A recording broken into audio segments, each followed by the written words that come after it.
Hi, hello, it's Rachel. Been a minute since I made a review or posted anything for that matter. Um, Apologies if you can hear the air.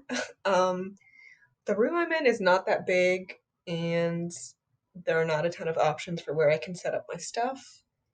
And so there's a vent not too far from my head, um, and I pretty much just air is rushing out of it all day. So yes, apologies if you can hear that. Hopefully, it's not audible.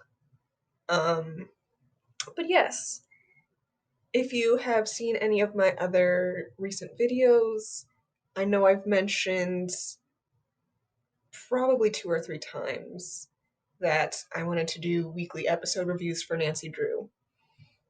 And as you can tell by the title of this, I haven't been doing that. June was just insane, and I was really drained and just could not find the time to collect my thoughts and write them down. And at this point, 7 of the 13 episodes have aired, so the season is half over. So hopefully I'll get this up before episode 8 airs. But if not, obviously I'm only covering episodes 1 through 7, which is already plenty of ground. So let's get started. So the premiere, episode 1, Nancy is still trying to find those missing bodies that were seemingly stolen from the cemetery in the season 3 finale. So it's been a few weeks. Nancy hasn't really made any progress on this case, but she's forced to work on it when Ace gets accused of stealing the bodies. So obviously, Nancy is determined to clear his name, and she ends up doing so by showing the new town sheriff that the bodies have reanimated. And while they see these bodies walking around in the woods, the corpses spit up black goo, and then they all collapse, and they're seemingly dead again. So, yay, Ace's name is cleared because of that. But anyway, the main thread, I guess you could say, throughout this episode is that there's been a lot of tension between Nancy and Ace because they're both struggling to repress their romantic feelings for each other.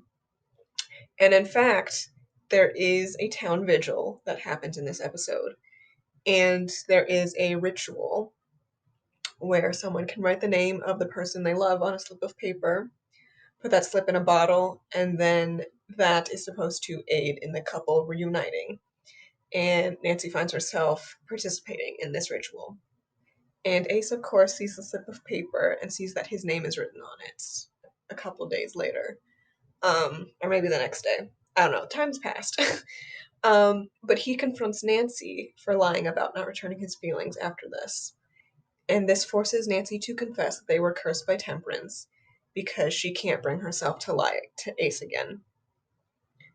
So I know that's very quick rundown of the episode. I honestly don't have much to add in terms of like analysis. um and I don't really have much to add on the emotional level either because I'm not a huge fan of Nancy and Ace as a ship. So sorry if anyone who's listening is.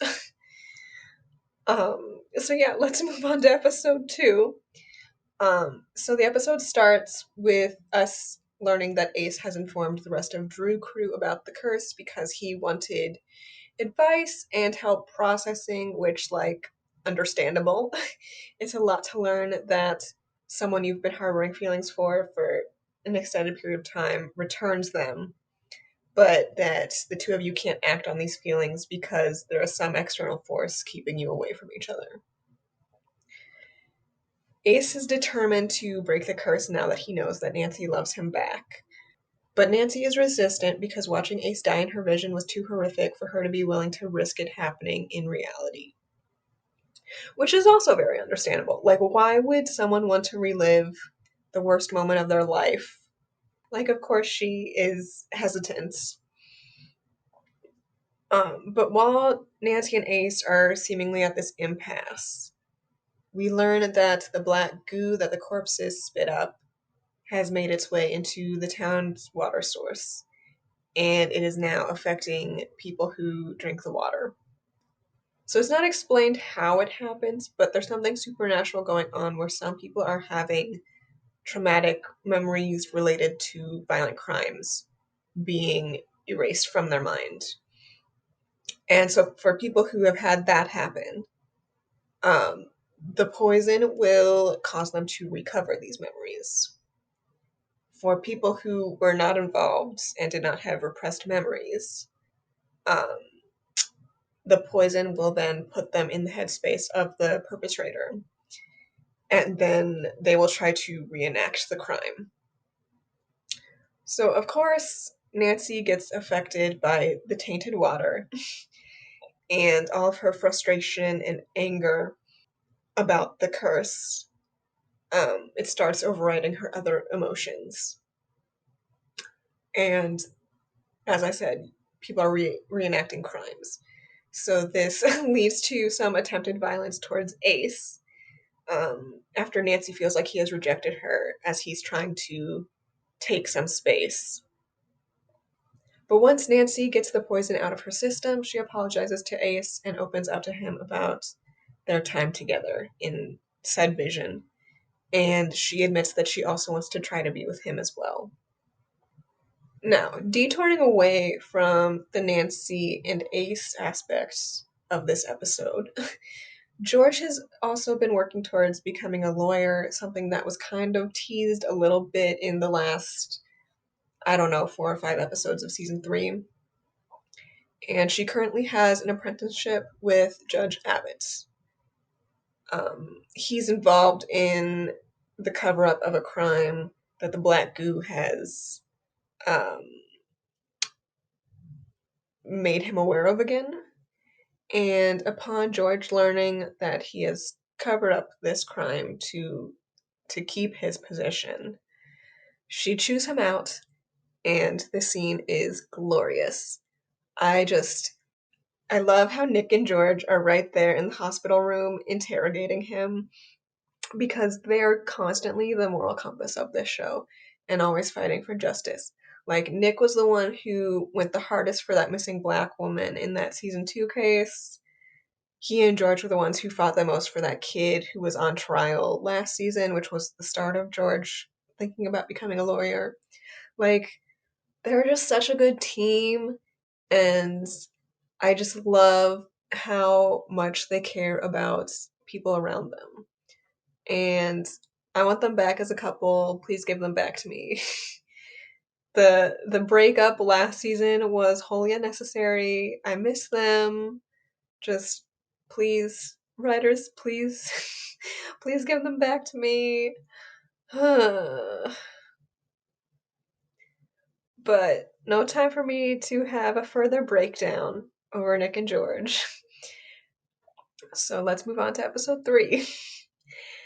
So Nancy and Ace are now trying to look for a way to break the curse and start doing some research. Unfortunately, as soon as they start making progress on said research and determining what ritual they need to do, Nancy gets a call from Jesse about how the doll that they were going to use in the ritual has now unleashed a demon that is possessing a classmate. So Nancy and Ace are trying to take care of 2 situations at once. Obviously, the demon possession is more pressing, and that takes priority.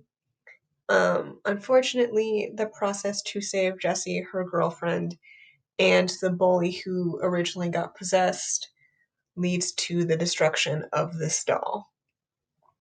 So Nancy and Ace continue to do research, and they finally figure out what they need to do to break the curse. And this ritual requires Nancy and Ace to kiss. And when they do, for a moment it seems like the curse has been lifted. But then the group has the horrible realization that Temperance has sabotaged this attempt to break the curse from beyond the grave. And Nancy collapses. After this failed attempt, Nancy is now more determined than ever to break the curse and be with Ace. But now Ace understands her earlier hesitance, and he is no longer willing to risk Nancy's safety in order to be with her. Nancy is completely distraught by Ace's change of heart, but he remains steadfast about his unwillingness to watch her die. Also, I just want to point out that when Ace expresses this to Nancy, she starts crying and says, "But now I know what it's like to kiss you." And it's just like, girl, you've been talking about how the vision Temperance gave you felt real for like a month and a half. What do you mean now you know what it's like? Like, didn't you already know from the vision? Like, sometimes the dialogue is so stupid, and I just have to laugh. A couple other things that are worth mentioning from this episode. So the father of the bully who was tormenting Jessie and her girlfriend, he is now suing Bess and the Historical Society. I feel like it's very obvious Bess will win, but I don't fully know where this is going as she just got sued in episode 6. I guess this could result in more people in the town becoming aware of and accepting of the supernatural, but otherwise, I don't really see how this does anything narratively. Like, it just feels like a use of time. um, so yeah, we'll see where that goes. Another development I'd like to mention is that Jean realized that Carson is still grieving Kate, and she offered to hit pause on their relationship, so he can properly process that. And Nancy collapsing and having that health scare caused Carson to realize that Jean was right. And so he calls her and tells her he joined a widower's support group. And I love that for him. That was actually probably my favorite scene of the episode, that phone call. I love Carson so much. Best father. Um, I just want him and Jean to be happy in the finale. They deserve it. Um, I think that's pretty much all I have to say about that plot thread. But I wanted to mention it. So okay, on to episode 4. I didn't like this episode very much. I know it's not popular in this fandom to hate Ryan, but people forgot about him sleeping with George when she was 17 way too quickly for my liking. Like, this is a dude who's in his 30s, and he started sleeping with a teen when he knew she had a troubled home life and no adults who were looking out for her. And, like, did everyone just forget about that because the found family aspect of him learning he was Nancy's dad? Like, hello? It's bad enough that the show just, like, completely glosses over the fact that George confronted him about how he screwed up her perceptions of romance and relationships. But very irritating to see fandom pull that shit as well.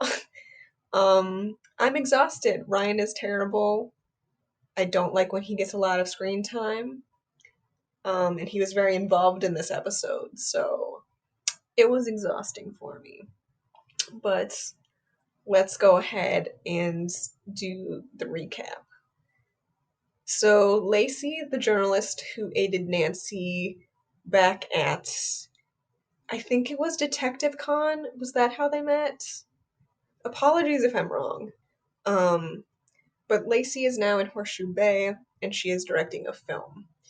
And it's a film that is a remake of a cult classic in Horseshoe Bay. So Nancy stumbles onto the set and learns that there have been some weird occurrences that give the vibe of being supernatural. So she offers to do some pro bono work for Lacey in the hopes to distract herself from the pain of Ace's rejection. Lacey is hesitant to accept, but after Bess injures herself while filming a scene, she admits that she needs Nancy's aid. So, it turns out the director of the original film was notorious for playing pranks on the actors, and abusive behavior. And the director also died shortly before the film's release in what was thought to be a freak accident. So Nancy comes to the conclusion that this director is haunting the sets. So now, as I mentioned before, the black goo that is in the water can cause people to reenact crimes. So one of the members of the original film, who currently is a Horseshoe Bay councilwoman, wanted to play a prank on the director to get back at him. And it turns out she was physically in the same room as him when he died. She was not directly responsible for his death, but she could have saved him, and she chose to just watch him die. Um, and so, of course, the film crew has been drinking this tainted water. So, some of the crew members have now adopted this mentality of wanting to kill the director, to kill Lacey. And they are pretty apathetic to the thought of her being in danger. So, of course, they kind of corner her and attack her, and Nancy intervenes and saves Lacey, um, as well as curing these crew members of the poison. Um, but yeah, that's about it. I don't know. I don't have a ton to say about this episode. Too much Ryan. It was nice to see Lacey again. Felt like a very weird way to utilize that character, but I like Bethany Brown, so nice to see Lacey. Um, I should also mention that there's a reveal that whatever is going on with the black goo involves Judge Abbott and the councilwoman and even more people who are in high up positions. I don't know what's going on. The writers are being very vague about this. I'm sure as we get more puzzle pieces, the reveals will fit together nicely, but as of right now, I'm just fully lost. um, so yeah, on to episode 5. So the Drew crew goes back to the crime scene where the reanimated corpses spit up the goo, hoping to find clues. And they find a tooth that they assumed belonged to one of the corpses, and bingo, it does. They look at the rest of the corpse's teeth with the help of George's estranged father, Edwin, as he is a dentist. And it becomes apparent that all 8 of these individuals had the same 3 symbols on the back of their teeth, symbols that apparently formed naturally. Edwin mentions having seen similar symbols before on teeth as well in a room full of artifacts on a university campus. So he helps Nancy and George sneak into this building, and when Nancy gets a closer look, she learns of the existence of an artifact that she believes may hold some answers about the symbols. So, time to go to the black market in hopes of retrieving this object. And it turns out Ryan has become a black market dealer, which is the stupidest fucking development this show has ever made. Like, outside of finances, every once in a while, like, literally when has he ever done anything to help? Like, genuine question. Genuine question. Most useless character, I swear. Anyway, because Ryan has suddenly become a black market dealer out of thin air, he helps Nancy track down this object, and he successfully barters for it. So, now as George and Edwin have spent most of the day together, he has made it clear that he wants a relationship with George, but has been respectful of not pushing for it because he understands why she previously told him that she didn't want him in her life. And honestly, I am not against this development in and of itself, but it leaves such a bad taste in my mouth that Victoria is never going to get this. Like, in season 1, we get the sense that Victoria was struggling with her mental health, and that because of that she could be neglectful, but that she cared very deeply about her daughters. But then Liza got a role on another show, and I guess the writers were like, okay, fuck Victoria then, because it just keeps being brought up like how neglectful she is and how she's never around, and it's just giving the vibe that she like is constantly getting drunk. Like it's giving the vibe that that is all she does. And I understand that getting Liza on set is not a possibility, but this retcon of Victoria's character just does not sit right with me at all. And it really just feels like twisting the knife to have George and Edwin make up. Like, justice for Victoria. She loves those girls. She's just struggling a lot because dealing with visions is a lot, and being a single mom to four girls is a lot. So both those things together is a lot. Like, grr, it makes me so mad. It makes me so mad. Victoria deserved better. I'm fine. Okay. So George and Nancy are having this time with their bio dads. And as that's happening, Nick is desperately trying to get the town reservoir closed to avoid more people getting hurt, given the two attempts at recreating these crimes. So he does finally manage to get the reservoir closed after calling on Bessa's help to do an enchantment where she makes the water look like blood. So, yay for that. Congrats to Nick for successfully protecting the general public while Drew Crew continues digging for answers. There's also some more weirdness with Nancy and Ace because Ace continues to insist that he's done trying to break the curse since Nancy nearly died. But she's having a very hard time accepting this. And Ace even tells Nancy that she should move on and be happy. And I specifically say this for a reason. I stress this for a reason. I will come back to the fact that I said this when we get to episode 6. But Nancy and Ace appear to come to an agreement that they are giving up on trying to break the curse and they will move on with other people. And that they're back to being friends like they were pre Ace's confession. So, cool. Great. The episode then ends with Drew Crew using that artifact from the black market and locating some type of monster. And I don't know, this development felt too similar to everything with the Aglaika for me. Like, for all the complaints I do have of the show, and I have quite a few, I've never felt like it's gotten repetitive, but this reveal just left me like underwhelmed and bored, and I'm just like, I don't know where this is going.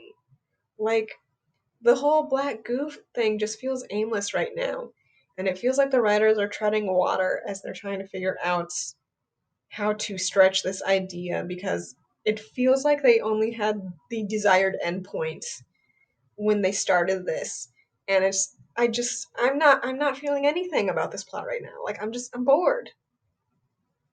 I don't see how this fits into whatever big town conspiracy they're doing, and I don't know. Moving on. Episode 6. So this episode is a break from the black goo, which was nice since we're not getting anywhere with that so far. And it's career day at the local high school. So in this episode, Nancy and Tristan find themselves talking to students. And after career day does not go as well as Nancy had hoped, given most students don't seem to take her PI work very seriously, she and Tristan get into a bit of a heated combo and find themselves lost in the school. When trying to leave the building, they find themselves transported back to 1972 in the bodies of a high school couple. As such, this gives them plenty of time to spend around each other in a vaguely romantic lens. And the day that Nancy and Tristan have been transported to also happens to be prom. So I was loving Nancy and Tristan's dynamic up until this point. So this was just delicious to me. Like, I love seeing two characters who like each other but haven't been able to voice that being in situations of forced proximity. Like, truly one of my favorite tropes. As they're in these bodies of high schoolers, of course, they end up attending prom, which Nancy and Tristan even bond about the fact that they missed going to prom when they were in high school. So they're at prom, which means obligatory prom photos and dancing, and they are adorable. Oh my gosh, Tristan literally just spends like the entire time in this day trying to make Nancy smile. Like, literally, that's it. He's just trying to make her smile. I love them. They're so cute. I can't believe I'm going to lose them because the writers are so obsessed with Nancy and Ace, and I'm so sad.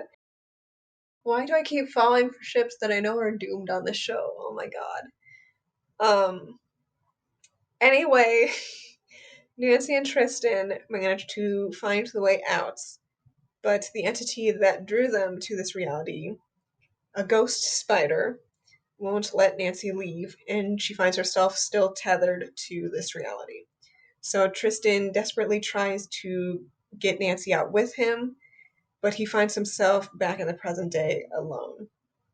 Obviously, he rushes to the Drew crew, and they quickly start doing research and coming up with a plan to get Nancy out.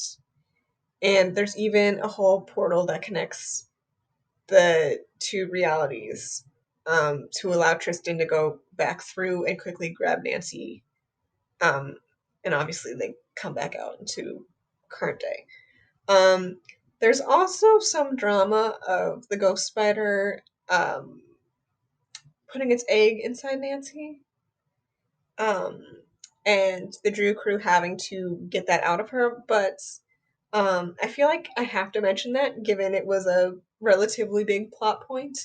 Um, but that scene was pure nightmare fuel, and I don't want to think about it, so I'm literally just mentioning it, and we're moving on. Anyway, as I mentioned earlier, Bess is sued in this episode, which there's not too much development about that, other than Carson and George agreeing to defend her. And I guess the added bonus of Bess getting in trouble for breaking into the Historical Society to help with this supernatural spider business. So cool. Bess is in even more legal trouble now. Um, Definitely needed that in the last half of the final season. Thank you. Um, and I can't finish my discussion of this episode without talking about the final scene. So, oh boy. I'm guessing fandom will want my head for this. Um, so Nancy has been trying to capture a lost ferret all season, and so far she hasn't had much luck. Ace has taken it upon himself to capture it for her so she can resolve this case. And he does actually manage to catch the ferrets, and he goes by Nancy's place to deliver it. But he catches her and Tristan dancing. So instead of doing the mature and logical thing of leaving the ferret in her hallway, Ace goes to the woods outside of the manor and releases the ferret. So he's throwing a fit over Nancy doing what he quite literally told her to do a few days ago. Great. Cool. Love it when characters are jealous and behave passive aggressively towards their love interest. It's super fun and not borderline abusive at all. I'm gonna be brutally honest right now. I already mentioned I was never really a Nancy Ace shipper, but Ace has been getting on my fucking nerves for 2 seasons because he's constantly overstepping and giving his opinion on shit in relation to Nancy that is not his fucking business. Like, I know we had that whole plot twist reveal of Gil being abusive in season 2, but literally no one else voiced concerns about Nancy's relationship with him. And the narrative made it clear that Ace was interested in Nancy when he voiced his concerns that he didn't like Gil and that he thought Nancy should stay away from Gil. Like, yes, the narrative proved him right, but at the time when he said that, there was no foundation for the audience to view Gil that way. And then the fact that as soon as he knew Nancy and Nelson were starting to get involved, that is when he decided to tell her about his feelings. I I have disliked him so much for the past 2 seasons, but the amount of loathing I felt at seeing him throw a fucking temper tantrum in sabotaging Nancy's case because he got mad that she fucking did what he told her to do. I detest him. What a vile, entitled asshole. I don't understand how anyone is defending this action. If if you know a man in real life who behaves this way, run. Do not get into a relationship with them, run. Run now. They're controlling and manipulative, and it's gonna be a bad relationship, I promise. I I'm so fucking mad that they're gonna be end game if he's behaving like this.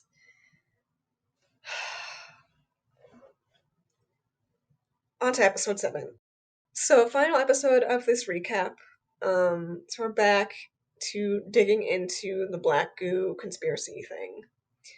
So the formal councilwoman who was involved mentioned something called the Black Door and said that her father was involved with that. So as her father has been dead for a few years, this calls upon Bess performing a seance.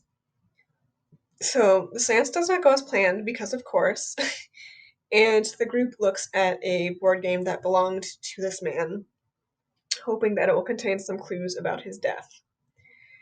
Now, I don't know why they expected a board game to have any clues, but they turn out to be right that it has answers, as it is a haunted game that takes players' lives if they lose. So, Drew Crew comes to the conclusion that this man must have died while playing this game, and that if they want to get any answers on the Black Door, they're going to have to free his soul. So, cue lots of ridiculousness as the team has to play this game and defeat monsters that only they can see as they progress the board and draw cards.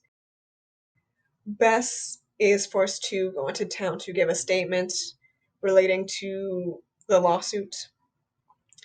And she is eliminated because she's not able to defeat um, her monster.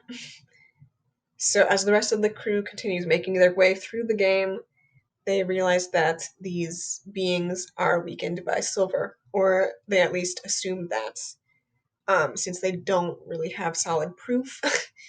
All they really have is that Nancy defeated one without taking a body part after she hit it with a silver candlestick. So, I mean, moderately good evidence, but I wouldn't be willing to bet my life on that like they are. Um, Anyway, Nick, being the very cautious and level-headed person of the group, he has been trying to beg the rest of them to stop multiple times throughout the day. And in the end, basically, the crew minus Bess, because she's basically in a coma, um, the rest of the crew pretty much deserts him to fight these monsters on his own. And I am so annoyed with how everyone acted, besides Bess and Nick, obviously. Because, like, they took a huge gamble. And if they had been wrong, they would have left Nick to die. And the show framed this as comedic. When, in my opinion, it's a betrayal. So, justice for Nick. If I were him, as soon as everyone else woke up, I would be throwing hands. But there's another thing I have to discuss about this episode. So I didn't mention Jade in the episode 2 recap because they really only appear for like 2 minutes of the episode. But George had told Nick to try dating apps, and he met Jade through one of them. And so they have a date. It's a little bit awkward, but Jade made it clear they liked Nick, and Nick made it clear that he wanted to know them better. So they've continued seeing each other in the past few episodes. So now, episode 7, it starts with Ace and Nancy interrupting a date that Nick is on with Jade. And so Jade quickly excuses themselves when it becomes apparent that Nancy and Ace are not going to leave. And so Nick, throughout the episode, is texting them and trying to smooth things over without disclosing the truth about all this supernatural stuff. Of course, because this is how TV goes. This leads to Jade catching him in the middle of a deadly fight with like these Soul Reapers. And this kind of forces Nick's hand to confess everything about the supernatural. He assumes this means Jade will want nothing to do with him, and he's mostly concerned with making sure they stay safe during this fight. And I just want to say, top tier confession scene. Like, granted, any confession scene that's like in the middle of a life or death moment is excellent. Like, it's almost impossible for that not to be excellent. But seeing Nick bear all his feelings and Jade getting in on the action and being protective of him was just so good. I loved it so much. Um, but anyway, Nick obviously defeats these supernatural beings, and Jade comes by his place later that night. And they make it explicitly clear that they accept this side of Nick's life and that they still like him romantically. And the two of them share a kiss. And it was a very sweet moment. I'm not gonna lie, I'm very attached to them as a couple after this episode. Um, that being said, I hate that the writers have put me in this position because Nick and George were everything to me when they were together. And I'm going to be devastated if they aren't endgame. But now, Nick and George being endgame means that the writers have to destroy this relationship that Nick has with Jade. And they're just. Why did the writers do this with 6 episodes left? Like, I want to scream. Like, neither endgame is going to feel right to me now because the writers spent 3 seasons building Nick and George's relationship, and them not being endgame almost makes it feel like they just invalidated their entire relationship because, like, this was George's first healthy relationship after being taken advantage of by Ryan. And but I hate the idea of the writers taking all this time to build Nick and Jade's dynamic and having Nick disclose everything about the supernatural for them to just dissolve their relationship in these final 6 episodes. So, like, why is this where we are right now?